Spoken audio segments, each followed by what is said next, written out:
for example, chants. So there is nothing as immersive as hearing the crowds like super loud. And this year we added more than 900 chants from teams all over the world. It really feels impressive. How do you add them? Do you actually record them at stadiums, or do you there are specific requirements on how we capture the crowd. So we need to capture different channels, etc. So we work in general with the broadcasters to get the audio, and then it's a licensing thing. So you need to identify that is like a profanity free, those kind of things, and license the melody. So obviously that gets rid of about 90% of all football chants immediately. Well, not really. They can be edited as well, but it's a really awesome thing. Hearing the chants and at the right moments, because we do that. So good chants they play when you're playing well. Oh, that was really quite nice good header. Yes, and so he's going to celebrate. No, he didn't reach the camera because we have new celebrations as well, and some of those when you can run directly to the cameraman that they're having the handicap around there, and you do stuff for the camera and you see that, or you can go and celebrate with the subs. But we can talk a little bit more about general gameplay now. Yeah, is there anything like in FIFA 15 that you kind of wanted to address going into 16 particularly? Yeah, the main piece of feedback that we got was that when playing online, players like Cristiano Ronaldo and Bale, like super speedy wingers, they were extremely difficult to stop. Yeah. And we took that to heart, and this year one of the key words for us was balance. We really truly wanted to have a game that felt balanced all over the pitch, but it not only balanced all over the pitch, it was innovating all over the pitch. So we have what we call confidence in defense. A lot of work went into defense with defending agility, that is adding a lot of animations and improvements and polishing here and there to actually counter those situations of Bale and Cristiano Ronaldo. So you're giving people, when they're defending, more tools to kind of combat that, because you can do second tackles. Exactly. Well. So we have a new tackling mechanic. So when you slide tackle, so when you're on the ground, you can press it again, and the player will get up. Yeah. So it really brings slide tackle to become useful again. Yeah. In a sense, it was a hit or miss. So people stopped using it a bit because it was too harsh, the punishment for missing it. But now with this extra opportunity, in a sense, you want to use it again. But it's not just about that. The players are much more intelligent in terms of deciding or realizing when there is going to be a ball possession change, so they come back faster to position. They are much smarter into deciding to mark space or the man. And in terms of the midfield, and defending as well, they are much more aggressive for what is the interception intelligence, what we call. So they're really, really covering those passing lanes. So the game is no longer, so the midfield is no longer a transit zone, but it's really battle for possession again. Yeah, because I've played the game a few times, and you find that when the ball zips through midfield, you'll find a midfielder will stick out a leg, as they would do. Yeah. They don't just let it go by them. Yeah, it's true to real life, and really wanted to bring that value for possession back. But what that allows as well, so defending became so powerful that it allowed us to innovate into the attack. So one of those is passing with purpose. That is to counter those interceptions. So it's a new type of pass that is a low pass, very strong, that is, okay, I want to send it to this particular guy, but the pass receiver needs to be in a good position, because otherwise that first touch is not that good, so it has a lot of error. It really brings a lot of all of the pieces together to make it really balanced. Is that a modifier to a regular pass? It's not a modifier. It is on 2 or right back. Okay. And yes, it's when you pass it, they are doing it right now, so you see how strong it is, and it really feels awesome. But can you do that on a through ball as well, or is it just? No, it's just with the normal pass. Ground pass. But in addition to that, into the attack, it's about creating more moments of magic. I think we're going to see another feature now, that is, if it wasn't a penalty, the vanishing spray. This is used in this became so famous at the World Cup. Yes. So okay, we don't have it in the scene there, but you can see the referee walking to the wall and just doing that. So these little touches that really make the game much more authentic and immersive. They are fantastic. And as I was mentioning, like in the attack, the other fantastic thing that we did, the other innovation, is what we call no-touch dribbling. So we got inspired in Messi.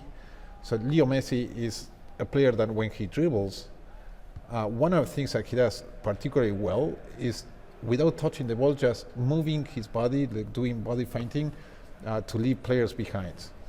And we took note of that, and we watch a lot of football in the office. So we are from all over the world, and we watch every single league that you can imagine.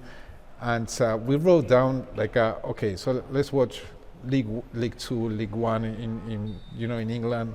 Argentina First Division is what I watch, and we were really noting, okay, every player, regardless of how good they are, they do it. So they do that kind of no-touch dribble is how we call it. And so Messi, Neymar, they do it all the time in a brilliant way. But you go to a League Two game and you will see somebody doing it. And we say, okay, we need to do this. We need to do this into the game. And with a modifier, when you're dribbling as well, you do this no-touch. Let's see if the guys can get it while playing. It's particularly effective when sprinting, but it has multiple layers. So you see how he was moving the body a bit. You need to do it like in precise moments. Yeah. So for well, being I've effective. played it a few times, and it allows you to like body swerve and kind of fake people out as well if you want to use it at a very high level. Yes. So it has a lot of different layers. So it will take some time to master, but it really feels fantastic when you leave players behind with that. So overall, so innovation all over the pitch is what we say that because really that's how we feel it. It's a really truly balanced game. We're very, very happy of the state of it. We also did a lot of different improvements in the goalkeepers. There was another area of feedback that we got last year. We were very proud of what we did last year. Because you did a lot of work on goalkeepers. Yes, it was free writing the goalkeeper. That is not easy thing. So the goalkeeper makes a mistake and you're done. But very proud of what we did. So it allows us now to really go deeper with it. We did a huge swipe of like videos on that the community was sending us to just go every single issue, getting our embedded QA team, reproducing in our testbed, and just improving and fixing and polishing the hell out of all. So it's quite hard in the new game, as I understand it, to like kind of trick keepers. Like if they're backtracking to their line, the ball might not go over their head. They can tip it while running back. Yeah, we didn't have enough coverage of animation in those situations. That's what we found out after reproducing all the issues over and over. And so we went into the motion capture studio and captured more and more and more. And all of those are now there. So it's really good. It feels fantastic, the game. I encourage everyone to try it out. So if you're here at Gamescom, so you can do it in the EA booth on the show floor. So you can try both draft and normal kickoff, normal gameplay. But it's fantastic. And outside this, so we were talking just a piece of this. So we're introducing other new ways to play, like women's football. So we have 12 national team. It's fantastic after the World Cup as well.